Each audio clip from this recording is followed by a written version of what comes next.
In the Union Parliament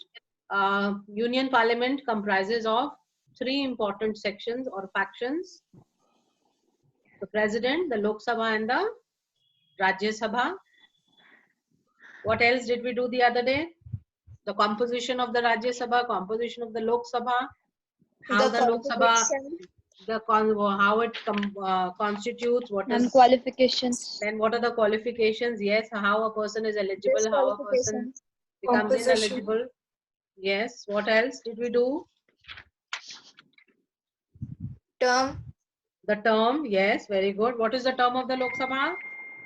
It is for 5 years. It is for 5 years. Very good. So now going on ahead, let's see what are the parliamentary procedures which need to be followed when the parliament is in session. That is when the Rajya Sabha and Lok Sabha are in session. So first we will be dealing with the common parliamentary procedures of the Lok Sabha, because Lok Sabha is of prime importance. And once we finish with that, then we will move on to the role of the speaker. Ma'am, I have a doubt. Hmm? Won't the president be under the executive branch of the government, but he's still part of the parliament? Yes. The parliament consists of three, na? Executive, judiciary, and legislature. So the president is the one who heads that. Okay. Now let's move on to some historical significance of, I do not know whether you all are aware of this or not, but you remember last year we read about Chandragupta Maurya. Yes, ma'am. Yes, in grade 9 we read about Chandragupta Maurya. So Chandragupta Maurya is associated with our political aspect also as of today because of the historical significance. In fact, there is a bronze statue of Chandragupta Maurya which has been installed in the parliament area, you know, because it depicts as to how he is in a posture thinking how he will be the ruler of a great country, India. Of course, he was a great ruler and he had a large empire which he dealt with very efficiently. But because he was one of the greatest rulers of our history, that is why people were inspired and they have made this statue and installed it in the parliament. So history is also related to the political scene of our country. Of course, our political system is related to our historical background only, how we moved around. That is how the constitution was framed after the freedom struggle and once we got our independence. So here the political leaders have also brought in the historical significance through the Mauryan ruler Chandragupta Maurya, showing that how he is in this posture, dreaming about a country which he wanted to create. And of course, he was successful in creating that nation under him. He had a large empire which he dealt with very efficiently. So just to give you a glimpse about the historical significance, I thought you all should know about this aspect also, because I do not know whether you all were aware of this or not, that the parliament house is this. Yeah. So most of you may not be aware. So that's why I thought I'll just give this extra information to you, because it's not part of the book or the assessment. But for information, definitely you should have extra knowledge. These are certain facts. Again, I don't think so many of you would be aware of about the parliament. Not given in the textbook, but we can just quickly go through over these. We all know that Delhi has been, in fact, most of the important buildings of Delhi have been designed by Edwin Lutyens. That is why it is also known as Lutyens Delhi. Yes. So the Parliament House was designed by Edwin Lutyens and Herbert Baker. This opening ceremony of this building was performed in the year 1927. And this foundation was laid by who? By Lord Irwin, who was the Governor General or the Viceroy at that particular time. And in those days, or we can say the cost of construction now, when we see it is approximately 8 millions. And the area that the Parliament House encompasses is that it is housed in approximately 6 acres of land. So it's not a small piece of land, it's a huge campus, the Parliament, and it is into 6 acres. The Parliament House is also known as the Sansad Bhavan, right, which is of course the supreme legislative body of the country. It is bicameral, like we have already discussed. Bicameral means it is into two houses, the Lok Sabha and the Rajya Sabha. And here it is the president who has the power to summon and prorogue both the houses. Now, summon means to call for, and prorogue I will explain you in the slides to come. And here the president who has the power to do this is the elected head of our nation. Some more facts about the physical aspect or infrastructure of the parliament is it is circular in shape. Now, why did they give this shape to the building? There was a reason behind it. This represents continuity. So this means that whatever we have, the foundation that has been laid down now has to continue in the years to come. That is why this circular shape, which represents continuity. Last time I had shown you the pictorial representation of both the houses. So from the where the meetings are conducted. So the houses are horseshoe in shape. Horseshoe is supposed to be considered to be lucky. Okay. Then Lok Sabha. Lok Sabha has a green color carpet. Now, green color carpet represents the agriculture, and agriculture represents prosperity, because if we are basically a agricultural based economy, we are 70% of our economy is from the agricultural sector. So that is why Lok Sabha, since it is made from the Lok, that is the people, it is the house of the people, that is why a green color carpet is being used here. The Rajya Sabha has a red carpeting, which signifies the royalty. This means the elite class. Okay, the ones who are the chosen few, and also this red color, though the color for sacrifice and valor is saffron, but they chose red color, which also depicts the sacrifice, which are freedom fighters, the sacrifice of the freedom fighters for the freedom of our nation. The building parliament also houses a library, and this library is supposed to be the second largest in India. You all will do me a favor by finding out which is the largest library in our country. Okay. For next term when we meet, you will give me this answer. Unless somebody knows it now, then fine. The circumference of the building, the physical structure, is 1/3 of a mile. So you know what a mile is all about. So it is 1/3 of a mile. That is just the circumference. These are just, I thought, maybe interesting aspects which you all should know. Nothing to do about assessment part, but at least extra knowledge never goes bad. So now let's move on to a few more statistics. This is our emblem, which we have taken from whom? Ashoka. Yes, these are the Ashokan lions. This is how is the distribution of the Lok Sabha and the Rajya Sabha seats.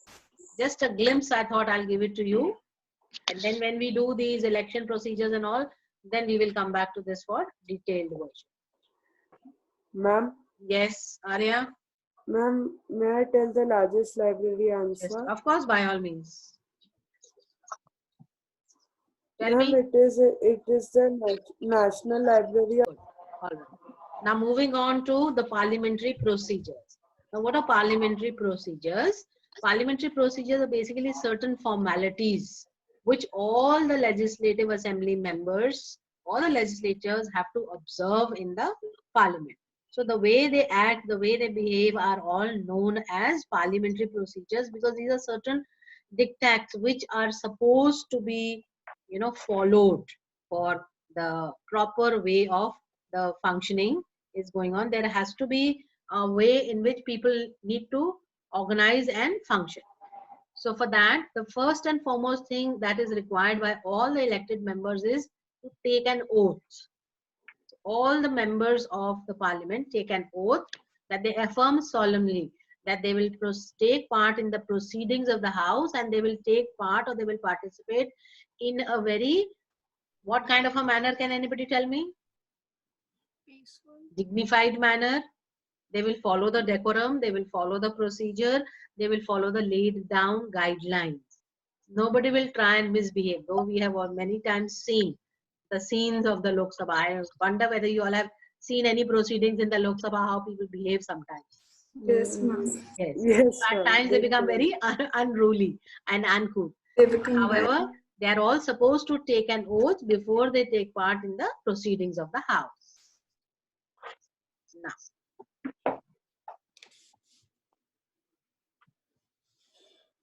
okay. So the first proceeding that we can go in for or talk about is the session. The session is the number of times the parliament will be held, or the number of times the meetings will be held in the parliament. So the session is that there should not be more than 6 months gap between each session. So that is why as far as the procedures are concerned, it has been divided into 3 kinds of sessions. One is the budget session, which is conducted. So the proceedings of this session is conducted between the months of February to May. Now, budget session is basically very important because in this session only the budget for the coming financial year is discussed. The proceedings are held, and once it is finalized, then the budget is locked, and that is when the Prime Minister and the Finance Minister, they present it is actually the Finance Minister who, under the guidance and advice of the Prime Minister, presents the budget to the nation. We all wait for that budget, yeah, don't we? Yes, as to what all will be the pricing, how maybe not you all, but your parents must be, that what will be the tax bracket this time, whether the prices are going to come down, whether the prices are going to increase, what are the other important components of the budget, how much is going to be the allocation for the defense, for the health, for the education sector. So all these things are considered when we have this budget session, and this is supposed to be the most important session because based on the budget only the economy moves ahead, whether there's going to be, how much will be the inflation, whether we can bring it down, how much should be the GDPI, all those things are discussed in the budget session. So we consider this to be one of the most important sessions for the parliamentary Ma'am, procedure. Yes. ma'am, can if Quorum is basically the minimum number of members who are required to be present in the house before it can proceed with its daily proceeding. This means a minimum number of members is required. Like, don't we all wait for the children to join the class before we begin the class? We wait for everybody. Yes, but in a classroom scenario, we don't say that, okay, out of 30 or 40 children, we will have 15 children and then we'll start the class. We keep waiting. Whereas the quorum is the minimum number. There is a minimum stipulated number that has been fixed. That below this number, the meetings will not happen, the proceedings will not take place. So they have fixed it to 10% of the total membership of the Rajya Sabha and the total membership of the Lok Sabha. So the quorum is the minimum number of members required to be present in order to enable the House to proceed. And it means that the House cannot conduct its proceedings and pass bills and resolutions without the presence of at least these 1/10 members. Okay. So even if they are proceeding ahead, they will not pass any kind of a resolution because the minimum number of attendance is not there. And if the members are there in the minimum number, then only the proceedings of the House takes place and all the bills and all are thus passed. Now, when we have this kind of a system, the speaker can adjourn the house or suspend the meeting. You know, the speaker is of the Lok Sabha is the main person. That, just a second, Mariam, I'll tell you. Yes, ma'am. So the speaker, you know, if the speaker sees or notices that the total membership, which is the stipulated required membership, is less, then at that time the speaker has the right or authority to suspend the session because it is not there as far as the minimum number is concerned. Yes, Mariam, you were asking. Now next we move on to is okay. Next we have the parliamentary procedure of a question hour. What is a question hour? Now question hour is the first hour of every working day. The working days are Monday to Friday.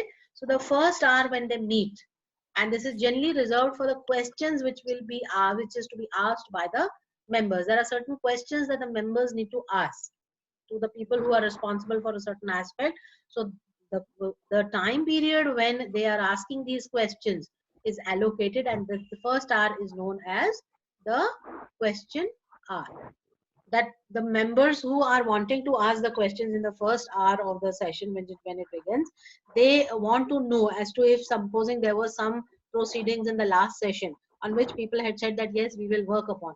Say for example, if we try to correlate with a situation, not today's situation because now the sessions are not being held, only important sessions are being held with the Prime Minister and his Council of Ministers or the Cabinet Ministers. if for example there was a situation which demanded that, okay, now the education policy needs to be changed. I'm just giving you a hypothetical situation. Okay, so in that case, in the previous session there some decision would have been taken, and in the next session during the question hour the members have all the right to ask the question. As to in the last session we had taken the decision as to change in the educational policy of maybe certain states, maybe develop a common board for all the states rather than, and have a national board rather than having the state boards and the different educational boards. So this is just an example I'm giving you. So that they want to look into as to what exactly has happened, how it has proceeded, and what is the progress on that particular aspect.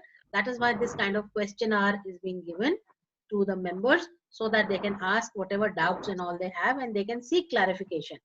And also, if there has been some kind of a grievance of the common man or of the public, and the government had been put up with a question, then what happened to it redressal? How has the problem been redressed or addressed, and how there's a solution has been given?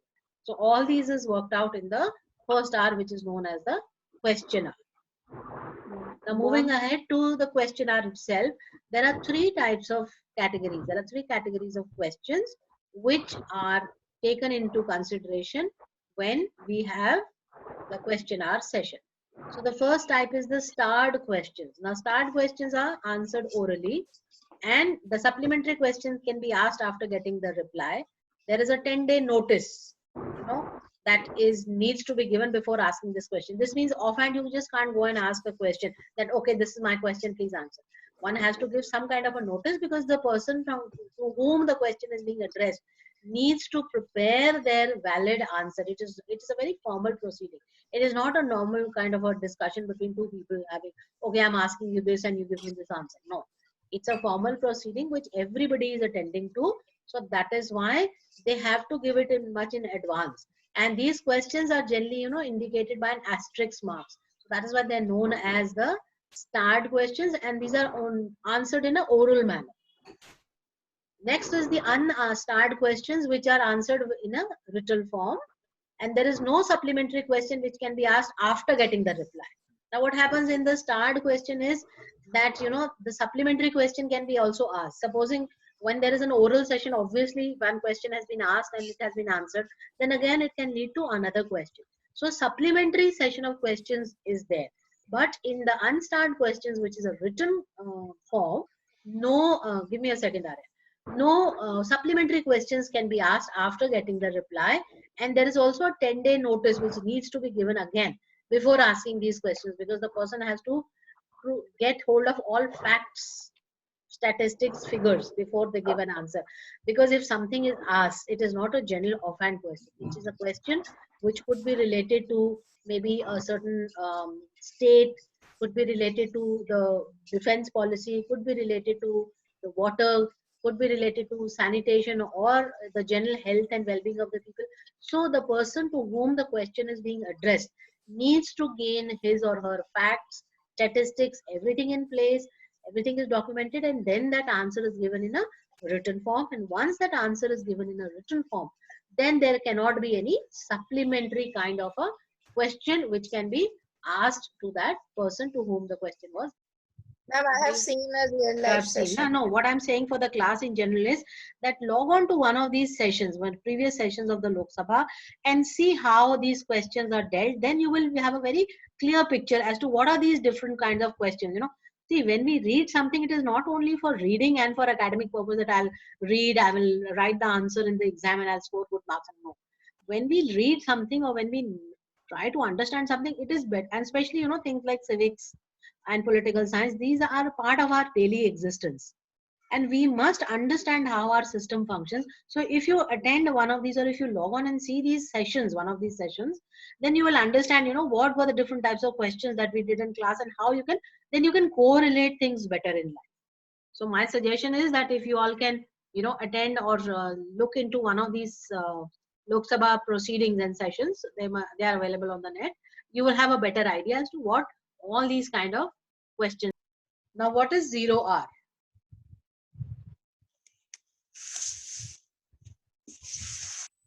Now, 0 hour is a period which begins at 12 o'clock. That is after the question hour and continues till the lunch break, which begins at 1 o'clock. And this time period is known as a 0 hour. During the 0 hour, now what happens is during the 0 hour, the members can raise all types of questions without any permission or prior notice. See, what happens is that when we have the 0 hour, that is the time when the questions can be asked impromptu without any kind of a permission or prior notice, because to ask any kind of a question which was more relevant and important, that has already been dealt in the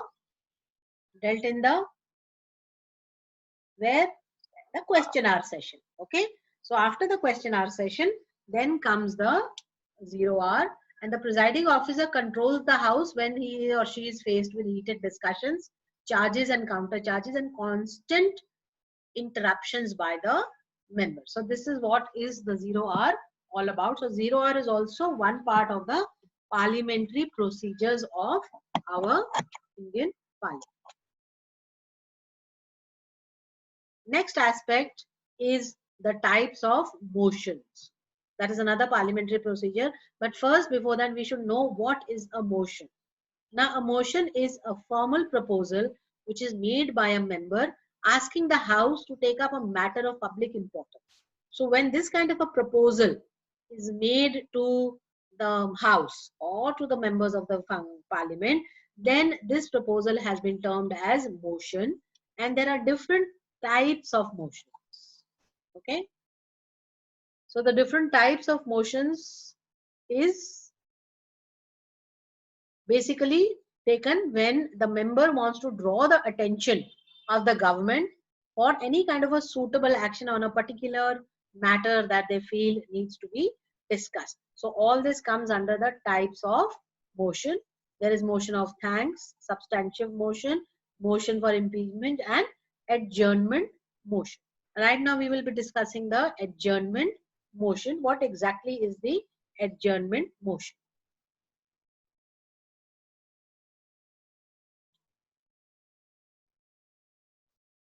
Okay. Now for the adjournment motion means a proposal to lay aside all other businesses. Now this is an official definition. Lay aside all other businesses and take up a definite matter of urgent importance. Such a motion leads to interruption of normal business of the House. Now what could be a possibility is that sometimes, a normal procedure would be going on, but suddenly there could be a natural calamity, there could be a railway accident, a riot could take place. So when such kind of situations occur in the country, then at that particular time, the regular conduction of the meetings is suspended, and these urgent important matters are then dealt with. So when we need to discuss something which is of prime importance or which is an urgent matter, it leading to grave situations, then in that case, the regular business matters are put aside and discussion over these urgent and important matters are taking place, which is known as an adjournment. So after adjournment motion, the next is the no confidence motion. Now, what exactly is the no confidence motion? It is a proposal which expresses the lack of confidence in the ministry. Now, which ministry? The ministry which is holding the maximum seats, the ministry which is in governance. So it is basically a no confidence motion. No confidence here means that we do not have confidence in you. We do not see anything moving ahead as far as the progress and growth of the country is going on under your governance. So for that, a no confidence motion is generally passed. Another proceeding which is a part of the parliament is the adjournment and the prorogation of the house. Now what is an adjournment? Adjournment of the house is suspension of the sitting of the house by the speaker. This means the speaker has the right and authority to adjourn the session or to suspend it for some time. The speaker can adjourn the session of the house under different circumstances. So maybe once the session is over, then the speaker will say, okay, the session has been adjourned. Sometimes what happens is there is a death which has taken place, maybe of a sitting or an ex-member. Now, sitting members are the ones who are the ones part of the parliament at that particular time. So maybe when somebody dies, that is the time when the session is adjourned. At times, there is extreme disorder, which we have generally seen happening in the Lok Sabha. People indulge in unruly behavior. So when this kind of a situation arises, that is also the time when the speaker says that, okay, now the session is being adjourned. There could be a want of quorum. Quorum, we have already discussed, is the minimum number of members required for the proceedings to be conducted. So if the minimum number is not there, then again the speaker has the right to adjourn the motion. And there could be any other situation which the speaker feels as per his or her judgment that yes, now is the time to adjourn the motion. Who is the speaker of the Lok Sabha right now? Om Birla. It is Mr. Om Birla. In fact, his picture has also been shown in, or has been given in your textbooks. Another aspect which is related to the proceedings is the prorogation. Now, what is prorogation? Prorogation means termination of the session of parliament. So whatever session was being conducted, to terminate that session is known as prorogation.